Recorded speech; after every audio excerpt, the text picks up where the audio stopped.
আহ, আজকে হচ্ছে রবিবার আর আজকে আমরা কক্সবাজার থেকে বের হয়ে যেতেছি। আমাদের রুম টুম সব ম্যাচড আপ। এখন আমরা চেক আউট করবো। বাসেসে হচ্ছে গিয়া কয়টা 10:30, অলমোস্ট বেরোতে বেরোতে 10:30 বেজে যাবে। অ্যান্ড চেক আউট করে দেখা যাক।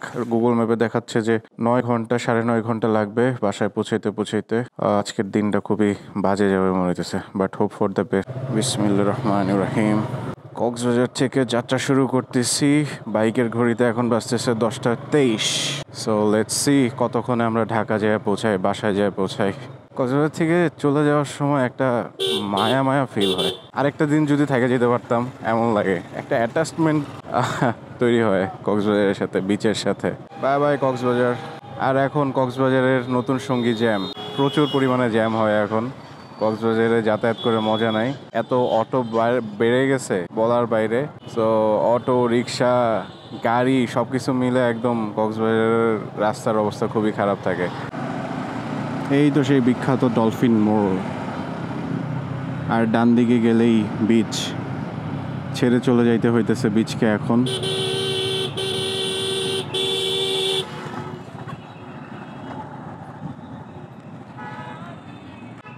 দেখছেন অবস্থা ভাই, লিটারেলি এখন একটা বিশাল বড় অ্যাক্সিডেন্ট হয়ে যেত, লিটারেলি। আলহামদুলিল্লাহ, আল্লাহ বাঁচাই দিছে। এইখানে যারা বাইক নিয়ে আসবেন ভাই, একটু সাবধানেই চালাবেন, কারণ অটো, সিএনজি এগুলা মানে কোনো হর্নও শোনে না, কোনো কিছু কোনো দিকে তাকায়ও না, নিজেদের মতো করে চালাইতে থাকে। সো শুধু অটো সিএনজি না, বাসও এই জায়গায় এরকম। এদিক থেকে ডান দিকে গেলে রামু ক্যান্টনমেন্ট অ্যান্ড টেকনাফের ওদিকে যাওয়া যায়, আর সোজা 150 কিলোমিটার হচ্ছে চিটাগাং। সো 150 কিলোমিটার যাওয়ার পরেই আশা করি একটা ব্রেক দিব। তার আগে ব্রেক দিব না, কারণ এই 150 কিলোমিটার জার্নিটা একটু বেশি প্যারাদায়ক আমার কাছে মনে হয়েছে আসার পথে, কিন্তু যাওয়ার পথে কেমন হবে জানি না। সো চিটাগাং পৌঁছায় তারপরে একটা ব্রেক দিয়ে নাস্তা টাস্তা করবো। এখন নাস্তার বিষয় যেটা হয়েছে, কালকে রাতের বেলা আমরা একটু ভালো খাবার দাবার খাইছি, অ্যান্ড অনেক খাবার বেঁচেও গেছিলো, সেটা আমরা নিয়ে আসছিলাম, অ্যান্ড সকালবেলায় সেটাই আমরা খাইছি। সো সকালবেলা আমরা আর আলাদা করে নাস্তা করি নাই। সো এই জন্যে চিন্তা করতেছি একবারে চিটাগাং পৌঁছায়া দেখি হালকা পাতলা নাস্তা করব, খুব বেশি মানে পাউরুটি টারুটি খাবো আর কি। কারণ তো আমার এমনিতেই বাইরের ওই এখানে যে তান্দুরি পাওয়া যায়, আসার পথে তান্দুরি খেয়ে অবস্থা খারাপ হয়েছিল। সো এটা আমি আবার রিপিটেশন ঘটাতে চাই না, কারণ জার্নির সময় শরীর খারাপ হইলে খুবই প্যারা লাগে। আর তার মধ্যে চালাইতেছি হচ্ছে বাইক। সো রাস্তার মধ্যে এখন কোনো জ্যাম দেখাচ্ছে না গুগল ম্যাপে, অ্যান্ড রাস্তাটাও ভালো, সোজাসুজি যাচ্ছি। দেখা যাক কি হয়। ওয়েদারটাও ভালোই লাগতেছে, এখন পর্যন্ত পুরোপুরি রোদ উঠে নাই। And let's see what happens. So far so good. আমাদের এখন বাম সাইডে যেতে হবে। এই ফুটবল মোড়ের থেকে বাম দিকে গেলেই চিটাগাংয়ের রোড। হ্যাঁ, এই রোডে ওভারটেকিং করা খুবই রিস্কি, আর অত সহজে করাও যায় না। গাড়িগুলা যে বাসগুলা থাকে, এরা নিজেরা এত স্পিডে থাকে যে আপনি কনফিডেন্টের সাথে ওভারটেকিং করতে পারবেন না। আর ওই স্পেসটাই নাই, কিছুক্ষণ পর পর অপোজিট সাইড থেকে অটো, বাস, ট্রাক এগুলো আসতেই থাকবে, আর বাম সাইডে অটো থাকবে অল টাইম। আল্লাহ ভরসা, দেখা যায় আস্তে আস্তেই যাইতে থাকি, এত তাড়াহুড়ার কিছু নাই, সেফলি যাওয়াটা ইম্পর্ট্যান্ট। এই রাস্তাটা অনেক সুন্দর, কিন্তু ওই যে ওয়ান লেন, এই কারণে আর কি একটু রিস্কি। আর এই অটোগুলার তো মতিগতি কিছুই বোঝা যায় না, কখন কোন দিক দিয়ে মন নিবে কিছুই বোঝা যায় না। বাট আমি ওদের সাইকোলজি বোঝার চেষ্টা করছি। সো ওদের সাইকোলজি বুঝে আমি যেটা বুঝলাম সেটা হচ্ছে যে, ওরা দেখবেন যে বাম সাইড দিয়ে চলার সময় বা ডান সাইড দিয়ে চলার সময় যদি স্লো করে ফেলে, তাহলে বুঝতে হবে যে ওরা যে কোনো মুহূর্তে বামে বা ডানে মোড় নিতে পারে। সো হর্ন দিবেন বা আপনিও স্লো করে ফেলবেন, আর না হলে ওরা থেমে যাবে যে কোনো একটা। সো মোড় নেওয়ার সম্ভাবনাই বেশি থাকে। সো খুবই কেয়ারফুলি আর কি ওদের পিছে ওভারটেকিং করবেন। ওই যে দেখেন, আর বাজারগুলোতে স্পেশালি যেমন এরকম ছোট ছোট বাজার চলে আসবে, তখন একটু আস্তেই রাইড করবেন। বাজারগুলোতে ফাস্ট রাইড করার দরকার নেই, কারণ বাজারগুলোতে তো মানুষজন দৌড়াদৌড়ি করে। দুই সাইডে পাহাড়, ছোট ছোট টিলার মতো, ভালোই লাগতেছে রাইড করতে ভাই। অস্থির রোড, অস্থির ভিউ। এই রোডে ক্যামেরাই তো অফ করতে মন চায় না, মন চায় যে আরও দেখাই আরও দেখাই।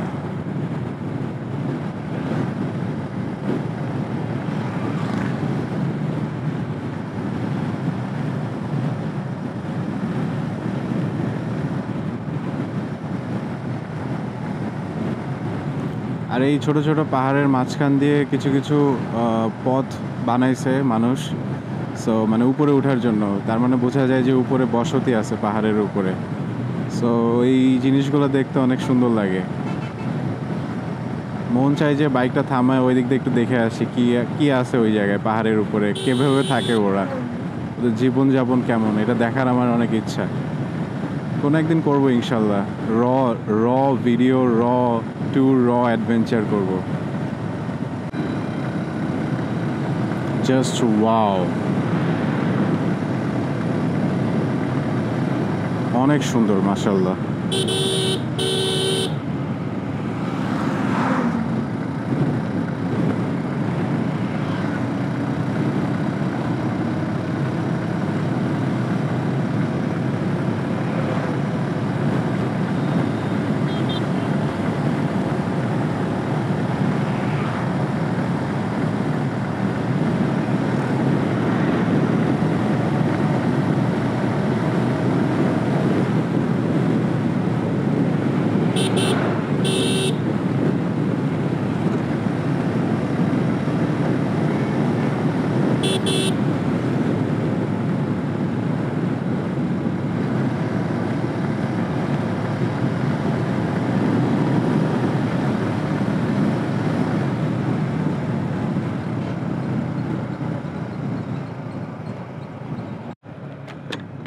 কক্সবাজার আসার পথে এই ঈদগাহ মোড় দিয়ে যখন আসতেছিলাম, তখন এই জ্যাম দেখে ডান গুগল মামা আমাকে ডান দিকে পথ দেখাইলো, আর সেই ডান দিকে পথ মোড় নিয়ে আমার আধা ঘন্টার রাস্তা লাগলো 1.5 ঘন্টা।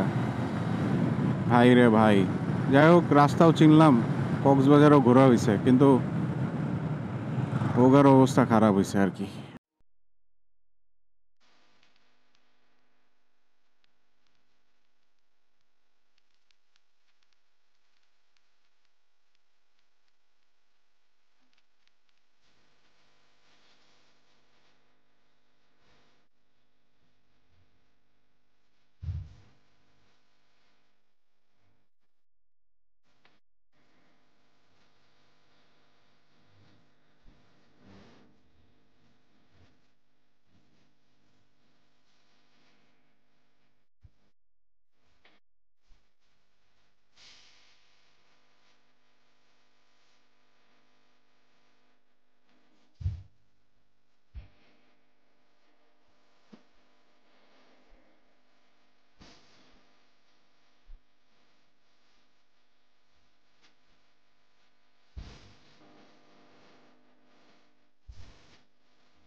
ধন্যবাদ কক্সবাজার সড়ক বিভাগ সওজ। কি রে ভাই,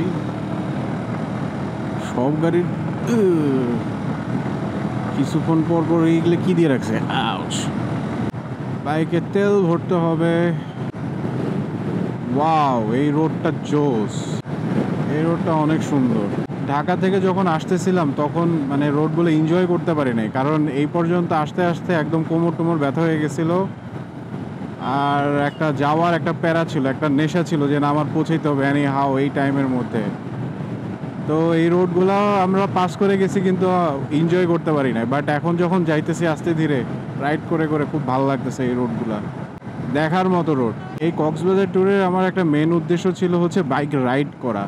শুধু যে কক্সবাজার আসবো সমুদ্র দেখবো এইটা না, মানে কক্সবাজারে আসার পারপাসে যে এই যে ট্যুরগুলা, মানে এই রোড দেখা হবে, রাইড করা হবে, এত সুন্দর রোড, এটাই হচ্ছে আমার পারপাস ছিল।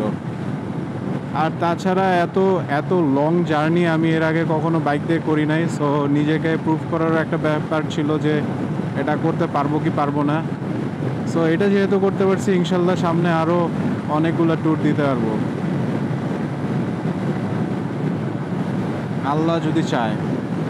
600 কিলোমিটার হয়ে গেছে টোটাল আমার রাইডের। সো তোমাকে আজ করতেছিলাম যে এখানে বসবে কিনা, ও বলতেছে যে এখানে সব কিছু ওভার প্রাইসড আর খাবার দাবারও তেমন মজার না। সো এখনও যেহেতু ক্ষুধা লাগে নাই, মাত্র 12টা 4 বাজে আমার বাইকের ঘড়িতে। সো আরও কিছুক্ষণ পরে 1টা 1:30টার দিকে হয়তো বা। এই রোডগুলো হালকা পাতলা কর্নারিংয়ের, সো রাইড করে মজা পাওয়া যাইতেছে। সাপের মতো আঁকাবাঁকা রোড আর চারিদিকে সবুজ আর সবুজ। রিস্ক শুধু হচ্ছে এই মার্সা, হানিফ আর আরেকটা কি যেন দেখলাম পদিয়া নাম, এই 3টে বাসের রিস্ক। আমরা এতক্ষণ ছিলাম লোহাগাড়া বাজারের এখানে, বাস স্ট্যান্ডও বলা যায় এই জায়গাটা। রাস্তা যে কবে শেষ হবে আল্লাহই জানে।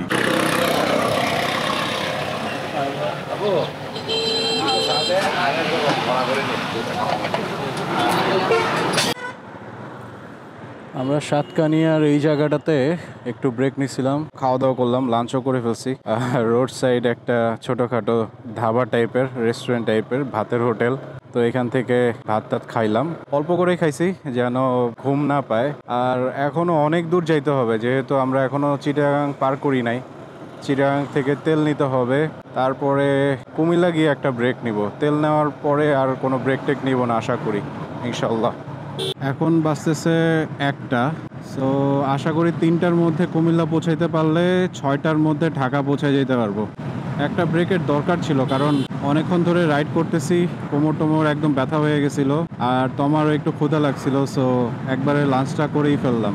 রাস্তা সামনে একটু ভাঙা, এইটুকু রাস্তা ঠিক করে নাই কেন বুঝলাম না। আকাশের কালারটা কি সুন্দর জোস লাগতেছে না?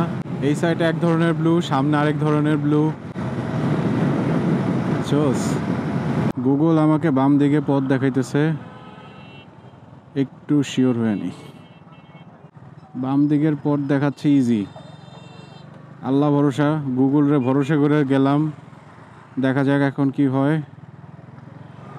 গুগল যদি সেদিনের মতো আবার ধোকা দেয় তাহলে গুগলের আর জীবনে বিশ্বাস করবো না। ওই দিনের ঘটনার পর থেকে গুগলের বিশ্বাস আমার একটু কমই হয়। পিক আপ ভ্যানটা ভিউটা একদম নষ্ট করে দিল। এই জায়গার নাম কি?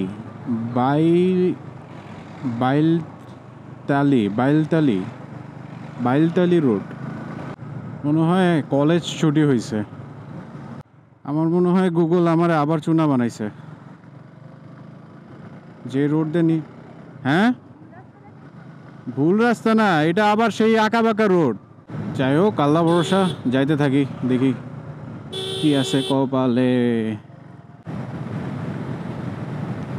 গুগল আসলে যতবার উল্টাপাল্টা পথ দেখাইছে, সুন্দর একটা পথে নিয়ে আসছে, বাট সুন্দর পথ দিয়ে যাইতে যাইতে আমার নিজের আসল পথটা খুঁজে বের করাটা একটু প্যারা হয়ে গেছে।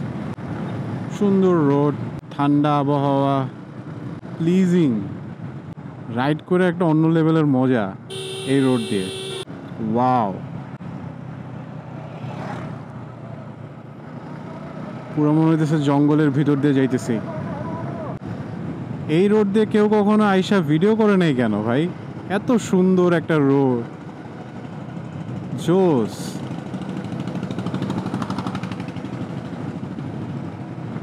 জোস ভাই জোস। এখন যে ভরা দুপুর বুঝাই যাইতেছে না এই গাছপালার কারণে।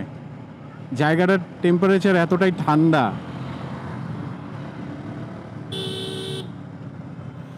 এখন আমাদেরকে যেতে হবে হাতের ডানে। Right now I am middle of know where, just গুগলের দেখানো পথে যাইতেছি আর প্রকৃতি উপভোগ করতেছি ভাই। রে ভাই, গুগলের উপর মেজাজও খারাপ লাগতেছে, আবার ভালোও লাগতেছে রোডটাতে রাইড করে। খালি ভয় একটা, আমার আর এক দাগ তেল আছে, আমি জানি না পাম্প কত দূরে। সো এখন যদি তেল মানে শেষ হয়ে যায় তাহলে আমি পড়বো বিপদে, তাছাড়া আর কোনো প্যারা নাই। So far so good man, so far so good. Literally middle of nowhere. এত সুন্দর রোড যে বাংলাদেশে ছিল বা আছে এটাই জানতাম না ভাই। চিরাং আনোয়ারা রোড খাতাম, এখন আরেকটা সুন্দর রোডে আসছি। একটার পর একটা সুন্দর রোড আসতেছে, বাট কোন দিক দিয়ে কোন দিকে যাইতেছি কিছুই বুঝতেছি না ভাই। সেই ভিউ, সেই ওয়াও।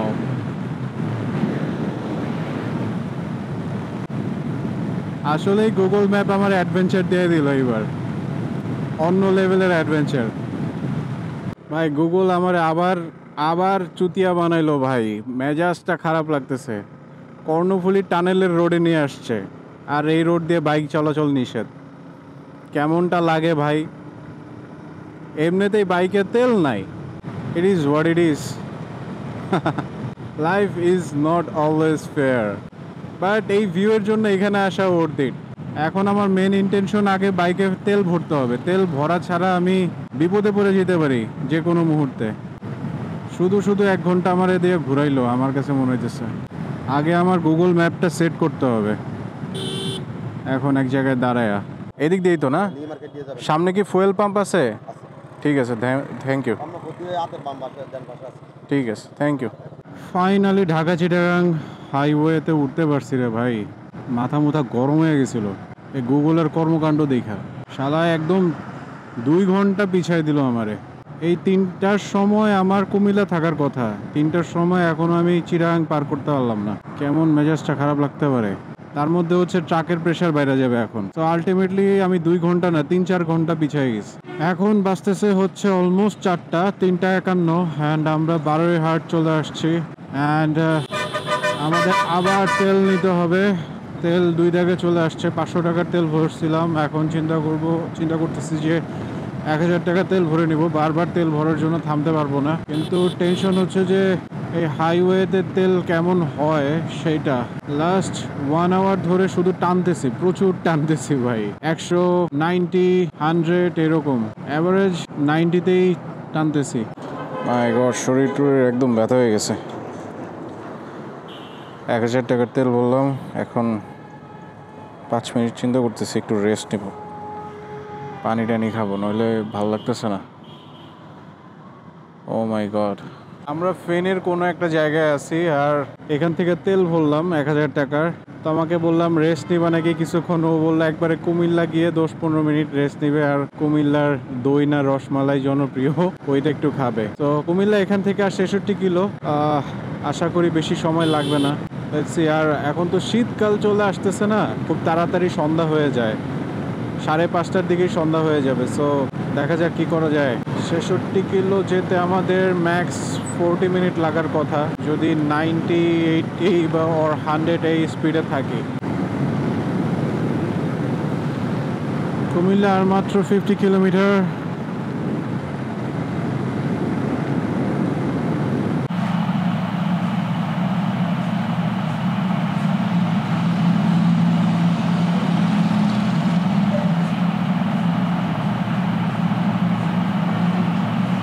তো আমরা একটা ব্রেক নিয়েছিলাম, সেটা হচ্ছে হৃদয়গড়া ঝাগুরঝুলিতে, কুমিল্লা বিশ্ব রোড। এইখানে একটা দোকানে থেমে দই খেলাম আর হচ্ছে ফ্রুটিকা খেলাম। ডিহাইড্রেটেড ফিল লাগতেছিল, সো ফ্রুটিকা আর দই দিয়ে একটু নাস্তা করলাম আর কি। এখন ঢাকা যেতে বেশি সময় লাগবে না, কিন্তু ঢাকা গিয়ে একটা জ্যাম খাইতে হবে। কুমিল্লা মানেই মাতৃভাণ্ডার, বিশ্ববিখ্যাত মাতৃভাণ্ডার রসমালাই। ম্যাপ দেখাচ্ছে ঢাকা পৌঁছাইতে আমাদের আরও 3 ঘন্টা 6 মিনিট লাগবে।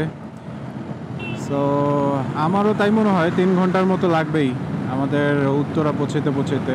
বাট 3 ঘন্টা যদি লাগে তাহলে আমাদের বাজবে হচ্ছে 8টা, সাড়ে 8টা। এখন বাজতেছে হচ্ছে 5টা 20। সো দিনের আলো থাকতে থাকতে আমাকে ঢাকার কাছাকাছি পৌঁছে যেতে হবে, যেটা সম্ভব না কারণ এখন সন্ধ্যায় হয় 5টা 30-এ। বড় জোর আর আধা ঘন্টা টাইম পাওয়া যাবে, আলো পাওয়া যাবে। সো গাইজ, আপনাদের সাথে একবারে দেখা হচ্ছে ঢাকায় পৌঁছায়।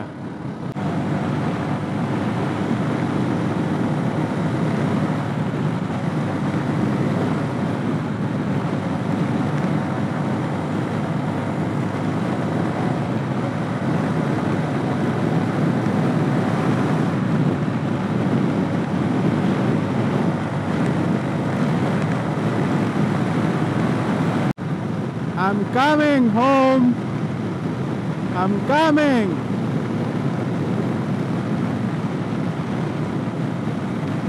আরে ভাই, এমন একটা জায়গা দিয়ে আসতেছিলাম, এমন নিরিবিলি একটা এলাকা, বাট ভয় পেয়ে যাইতেছিলাম ভাই।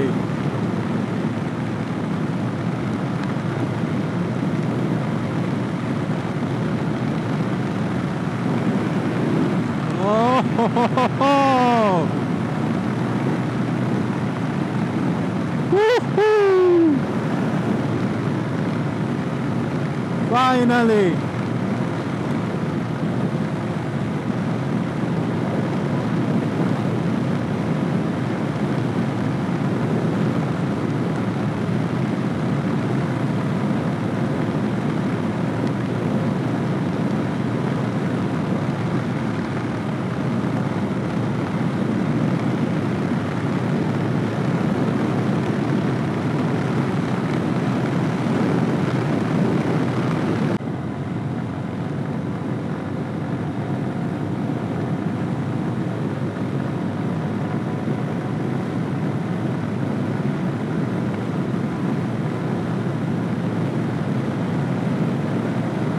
পরিচিত রোড, পরিচিত ঢাকা শহর, অবশেষে চলে আসলাম।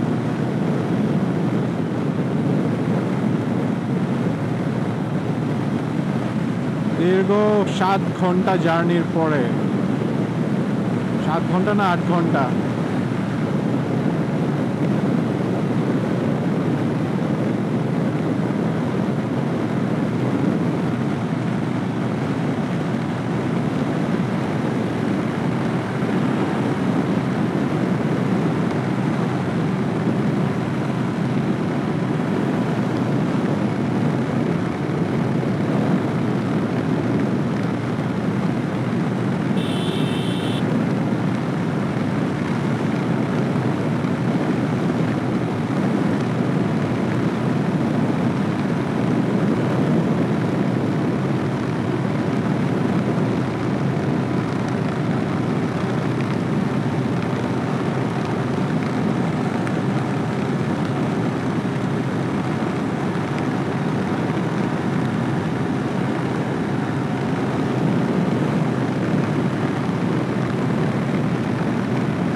সো গাইজ, আজকের ভিডিওটা এই পর্যন্তই। যদি ভালো লাগা থাকে অবশ্যই একটা লাইক, কমেন্ট, সাবস্ক্রাইব করে দিয়ে যান।